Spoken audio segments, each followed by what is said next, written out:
surah ke-9 At-Taubah ayat ke-60. Ayat ini akan menerangkan tentang orang-orang yang berhak menerima zakat mustahik. Ada berapa golongan?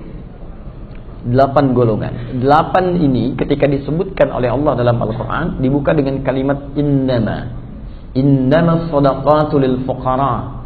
Innama itu disebut dengan adatul hasri, huruf yang membatasi hukum.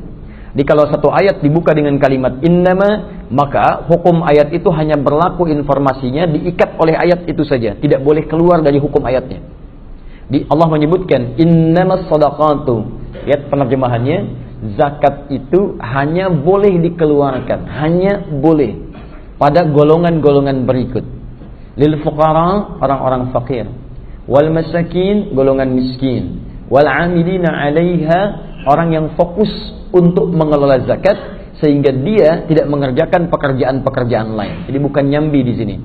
Kemudian wal muallafati qulubuhum, orang-orang yang baru masuk Islam sehingga dibantu dengan zakat supaya dapat kenyamanan dalam keislamannya, atau orang yang belum masuk Islam tapi punya ketertarikan kepada Islam.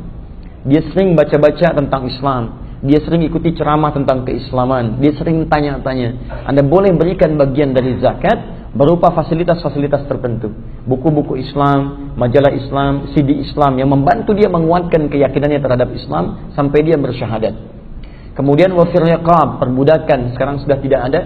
Dulu zakat diberikan pada perbudakan supaya mengeluarkan manusia dari perbudakan, bukan untuk meneruskan hukumnya.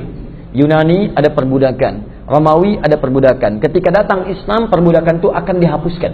Ya, makanya muncul beberapa hukum-hukum turunan untuk melepaskan nilai-nilai perbudakan. Di antaranya zakat, supaya diberikan bantuan-bantuan itu untuk membebaskan manusia dari perbudakan. Boleh dia dibeli dari situ, hilangkan, bantu, tepikan, sehingga keluar dari hukum perbudakan.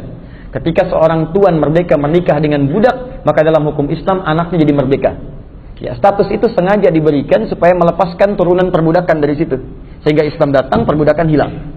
Tayyib. Kemudian wal gharimin, orang-orang yang punya utang. Tapi kalimatnya menggunakan kata gharimin, utang dalam hal yang menghadirkan maslahat bagi syariat, bukan utang biasa. Ingat ya, ada gharama, ada dain, itu beda. Di Quran ada 2 jenis utang. Ya, Quran surah kedua Al-Baqarah ayat 282. Itu ayat terpanjang dalam Al-Quran, ya dari sebelah kiri paling atas sampai ke bawah, satu ayat.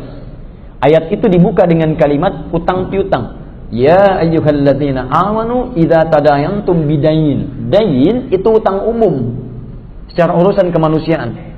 Ya, misal antum ingin misalnya beli rumah, ya, belum ada misalnya kemampuan untuk membeli langsung. Datang ke bank syariah misalnya, ada transaksi di situ. Bank beli duluan, kemudian setelah itu dihargakan kepada antum untuk dijual. Antum nyicil bayarnya ke bank setelah dibeli oleh pihak bank itu. Terjadi jual beli antara antum dengan bank. Cicilannya itu disebut dengan dain namanya, bukan disebut dengan gharimin. Di antum tidak dibenarkan datang ke masjid misalnya Sudirman, Pak, saya minta bagian dari zakat. Siapa? Saya pemilik utang. Apa utangnya? Cicilan rumah belum tuntas. Nah, ini tidak masuk dalam kategori itu. Gharimin, utang yang diberikan pada seseorang mendapat bagian zakat karena dia punya satu tanggungan yang pernah digunakan untuk maslahat dalam syariat. Pernah bantu bangun madrasah waktu uang ada. Begitu berjalan dalam proyek, tiba-tiba misalnya usaha sedang menurun, sehingga terlibatlah dalam pemenuhan-pemenuhan yang lain, ini belum selesai. Bahkan ada utang di situ. Itu boleh dibantu bagian-bagian untuk menyelesaikan bagian dari utangnya. Kemudian wa fi sabilillah yang ke-7 dan yang ke-8 wabnis sabil. Pertanyaannya, boleh tidak kemudian zakat diberikan di luar yang 8 golongan ini? Tidak.